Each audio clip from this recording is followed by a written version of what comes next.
Digital സാങ്കേതിക സർവകലാശാലകളിൽ വിസിമാരായി governor നിയമിച്ച doctor Saji Gopinath, doctor Ciza Thomas എന്നിവർ ഇന്ന് ചുമതല ഏൽക്കുകയാണ്. ഇപ്പോൾ സിസ തോമസ് ചുമതല ഏറ്റെടുക്കുന്നു എന്നുള്ള വിവരങ്ങളാണ് നമുക്ക് ലഭ്യമാകുന്നത്. സുപ്രീം കോടതി നേരിട്ട് വിസി നിയമനം നടത്താനിരിക്കുകയായിരുന്നു. ഗവർണർ ഇന്നലെ നിയമന ഉത്തരവ് ഇറക്കിയത്. വിവരങ്ങളുമായി ഇപ്പോൾ ഷീജ ചേരുന്നുണ്ട്. ഷീജ, ഏതായാലും ആ പ്രശ്നത്തിന് പരിഹാരം ആവുകയായിരുന്നു ഇന്നലെ. സ്വാഭാവികമായും നാളെ ഇതുമായി ബന്ധപ്പെട്ട് അന്തിമ ഉത്തരവ് ഇറക്കാനിരിക്കുകയായിരുന്നു. ഗവർണർ നിയമന ഉത്തരവ് ഇറക്കുകയും ചെയ്തു. ഏതായാലും സിസ തോമസ് ഇപ്പോൾ ചുമതല ഏറ്റെടുത്തോ? എന്താണ് വിവരങ്ങൾ? തത്സമയ ദൃശ്യങ്ങളാണെന്ന് തോന്നുന്നു ഇപ്പോൾ കാണാൻ കഴിയുന്നത്. ഏതായാലും സിസ തോമസ് ഇപ്പോൾ KTUവിൽ എത്തിയിരിക്കുകയാണ്. നിലവിലെ ഇപ്പൊ നമുക്ക് ദൃശ്യങ്ങളിൽ കാണാൻ സാധിക്കും. ഇപ്പോൾ KTUവിന്റെ വൈസ് ചാൻസലറായി ചുമതല ഏറ്റെടുക്കുന്ന ദൃശ്യങ്ങളാണ് ഇപ്പോൾ നമുക്ക് കാണുവാൻ വേണ്ടി സാധിക്കുന്നത്. നിലവിലത്തെ വൈസ് ചാൻസലർ ഡോക്ടർ കെ ശിവപ്രസാദിൽ നിന്നാണ് ചുമതല ഏൽക്കുന്നത്. ശിവപ്രസാദിനൊപ്പം അതേ വാഹനത്തിൽ തന്നെയായിരുന്നു സിസ തോമസ് ഇവിടേക്ക് എത്തിയിട്ടുണ്ടായിരുന്നത്. ഇപ്പോൾ ഏതായാലും ഔദ്യോഗികമായി ഇവിടെ എത്തി ചുമതല ഏറ്റെടുക്കുന്നതാണ് നമുക്ക് ആ ദൃശ്യങ്ങളിൽ കാണാൻ സാധിക്കുന്നത്. കഴിഞ്ഞ ദിവസമാണ് ലോക്ഭവനിൽ നിന്നും ഗവർണർ ഇത് സംബന്ധിച്ചിട്ടുള്ള ഉത്തരവ് ഇറക്കിയിട്ടുണ്ടായിരുന്നത്. അതായത് KTUവിന്റെ വൈസ് ചാൻസലറായി സിസ തോമസും അതോടൊപ്പം തന്നെ ഡിജിറ്റൽ സർവകലാശാലയുടെ വൈസ് ചാൻസലറായി സജി ഗോപിനാഥിനെയും നിയമിച്ചുകൊണ്ടുള്ള ഉത്തരവ് ലോക്ഭവൻ ഇറക്കിയിട്ടുണ്ടായിരുന്നത്.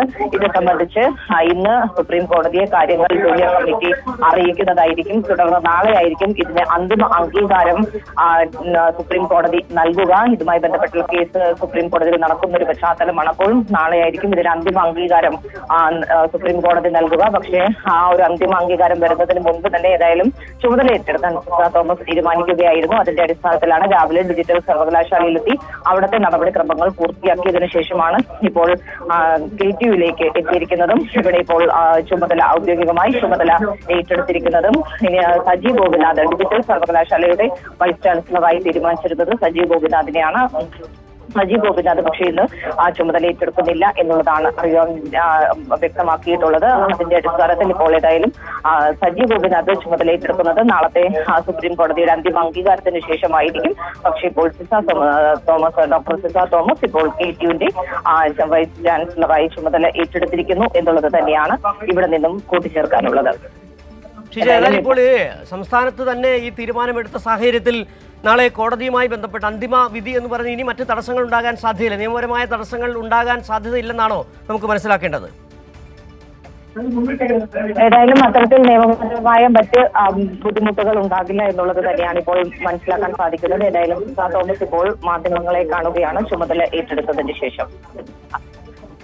ശരി ഷീജ, ഇപ്പോൾ സിസ തോമസ് KTU സാങ്കേതിക സർവകലാശാല വൈസ് ചാൻസലറായി ചുമതല ഏറ്റെടുത്തു. അതിനുശേഷം അവർ മാധ്യമങ്ങളോട് പ്രതികരിക്കുമെന്നാണ് നമുക്ക് മനസ്സിലാക്കാൻ കഴിയുമ്പോൾ തത്സമയ ദൃശ്യങ്ങളാണ് കാണുന്നത്. സിസ തോമസിലേക്ക് തീർച്ചയായിട്ടും സന്തോഷം തോന്നുന്നു.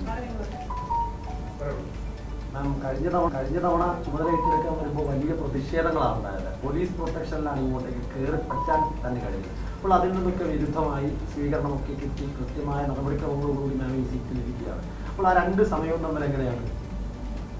നമ്മൾ പഴയത് ഓർക്കേണ്ടതില്ല എന്നുള്ളൊരു ചിന്താഗതിയാണ് ഞാൻ. ഇന്നിപ്പം കാണുന്ന ഒരു സ്വീകരണം സന്തോഷം തരുന്നതാണ്. അല്ലാതെ മാമിന്റെ പേരിനെ ചൊല്ലിയാണ് ഈ നിയമനം ഇത്രനാൾ നീണ്ടതും ഈ തർക്കങ്ങളെല്ലാം ഉണ്ടായത്. ഒരു ഘട്ടത്തിൽ സർക്കാർ മാമിനെ നിയമിക്കാൻ പാടില്ല എന്ന് രേഖാമൂലം എഴുതി നൽകി. അത് പാടില്ല എന്നത് കഴിയില്ല എന്ന് ഗവർണർ നിലപാടെടുത്തു. അപ്പോൾ മാമിന്റെ പേരാണ് ഇത് ഏറ്റവും നിർണായകമായത്. അപ്പോൾ തീർച്ചയായിട്ടും എൻ്റെ ഉത്തരവാദിത്വം കൂടുന്നു എന്നുള്ളത് എനിക്കറിയാം. എനിക്ക് ഇനി എന്തെങ്കിലും ചെയ്ത് കാണിച്ചാൽ മാത്രമേ അതിനൊരു ഉത്തരവാകുള്ളൂ. ഒരു സംശയവും ഇല്ല, തീർച്ചയായിട്ടും സഹകരിച്ചുകൊണ്ടായിരിക്കും. ഈ തർക്കത്തിൽ അക്കാദമിക രംഗത്തും അതുപോലെ തന്നെ വിദ്യാർത്ഥികൾക്കുണ്ടായ ബുദ്ധിമുട്ടുകളുണ്ട്, ഭരണസ്തംഭനമുണ്ട്, അവരുടെ അധ്യയനം മുടങ്ങിയ വിഷയങ്ങളുണ്ട്. അതൊക്കെ എങ്ങനെ മറികടക്കാനാണ്? ആരാണ് മറുപടി പറയുന്നത്? ഇതുമായി ബന്ധപ്പെട്ട് കുട്ടികളുടെ അധ്യയനം മുടങ്ങിയോ? നമ്മുടെ മുൻ VC ഇവിടെ ഇരിപ്പുണ്ട്. അങ്ങനൊരു കാലം ഉണ്ടായോ സർ? ഞങ്ങൾ രണ്ടുപേരുമാണ് കഴിഞ്ഞ ഒരു വർഷത്തിനിടയിൽ ഡിജിറ്റൽ യൂണിവേഴ്സിറ്റിയിലും KTUവിലും ചാർജ് എടുത്തിട്ടുള്ളത്. ഞങ്ങളുടെ പീരീഡിനകത്ത് ഒരു ഭരണസംഘടന വളരെ ഇൻട്രസ്റ്റിംഗ് ആയിട്ട് ഇത്തവണത്തെ റിസൾട്ട് കഴിഞ്ഞ 2025 റിസൾട്ട് പ്രതീക്ഷിച്ചതിൽ നിന്ന് 3 ദിവസം മുൻപേ KGU പബ്ലിഷ് ചെയ്യാൻ പറ്റി. അത് ഞാൻ PC ആയിരുന്ന സമയത്താണ് ഈ സർവകലാശാലയിലെ അധ്യാപകരോടും അനധ്യാപകരോടും അഗൈതവുമായി നന്ദി അതിനുണ്ട്. കാരണം 3 ദിവസം മുമ്പ് റിസൾട്ട് പബ്ലിഷ് ചെയ്യാൻ പറ്റി, പ്രതീക്ഷിച്ചിരുന്നു. അത് തീർച്ചയായിട്ടും അധ്യാപകരുടെയും ജീവനക്കാരുടെയും വലിയ ഒരു പങ്കതിലുണ്ട്. കഴിഞ്ഞ 1 വർഷം നയിച്ച സാറ് പറയുന്നതിന് അപ്പുറം എന്താണുള്ളത്?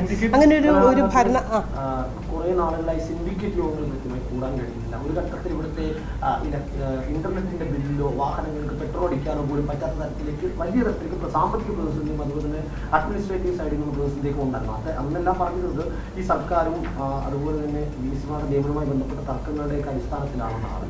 അപ്പോൾ ആ കാലഘട്ടത്തെയാണ് ഇപ്പോൾ പോകുന്നത്. പഴയ കാര്യം കഴിഞ്ഞില്ലേ? ഇനിയിപ്പം അതെല്ലാം ഇന്നിപ്പം എനിക്കൊരു സ്വീകരണം കിട്ടി വരാൻ സാധിച്ചെങ്കിൽ മുന്നോട്ട് നോക്കിയാൽ പോരെ നമ്മൾ? പഴയ കാര്യങ്ങൾ ഇനി ചകഞ്ഞെടുക്കേണ്ട കാര്യമുണ്ടോ?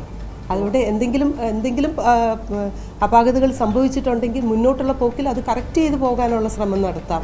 അത് സാങ്കേതിക സർവകലാശാല വൈസ് ചാൻസലറായി ഡോക്ടർ സിസ തോമസ് ചുമതലയേറ്റതിനു ശേഷം മാധ്യമങ്ങളെ കാണുകയായിരുന്നു സിസ തോമസ്.